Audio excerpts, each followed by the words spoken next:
ত্রয়োদশ জাতীয় নির্বাচন নরসিংদী পলাশ আসনে বিএনপি মনোনীত প্রার্থী এবং বাংলাদেশ জাতীয়তাবাদী দলের অন্যতম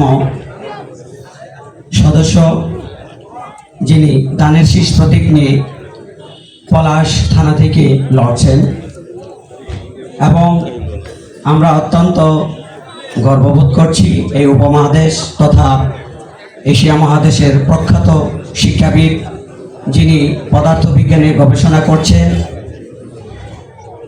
আমরা তিনাকে পেয়ে অত্যন্ত গর্বিত।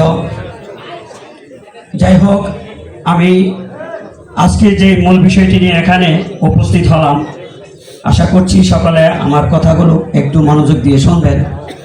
আমরা হয়তোবা অতীতের ইতিহাস অনেক কিছু আমরা বলতে পারবো, অনেকে আমরা শুনছি এবং বলতে পারবো, কিন্তু সেগুলি বলার এখন হয়তোবা আমাদের সময় নেই।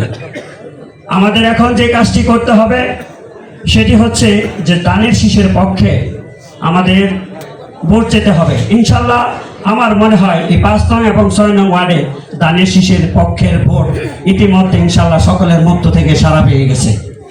যেমনটি আমি বলবো সেটি হচ্ছে যে গজেরা ইউনিয়নের মূল দলের সম্মানিত সভাপতি মোহাম্মদ আমজাদ হোসেন শামীম ভাই, তারপর মোহাম্মদ সাইদুর রহমান হুমায়ুন ভাই এবং নজরুল ইসলাম এবং দানিশ ভাই, এদের নেতৃত্বে আমরা গত 3 দিন ধরে আমরা বাড়ি বাড়ি গিয়ে ধানের শীষের পক্ষে ভোট চাইতে গিয়েছিলাম।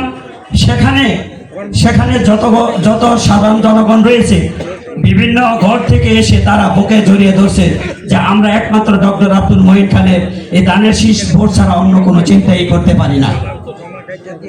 তাই আমি মনে করি তথাপি এদের মধ্য থেকে এখন অনেক লোক, অনেক মা বোনেরা তারা ভারাক্রান্ত মন নিয়ে বসে আছে যে আমরা অপেক্ষায় আছি যে কখন ধানের শীষ এবং ডক্টর আব্দুল মঈন খানের পক্ষে এসে আমাদেরকে তাগিদ করবে বা বলবে যে একটা ধানের শীষে ভোট দিই। তো যাই হোক, আমি আর কথা দীর্ঘ করব না, কথা বললে হয়তো বা অনেক কথা বলা যায়।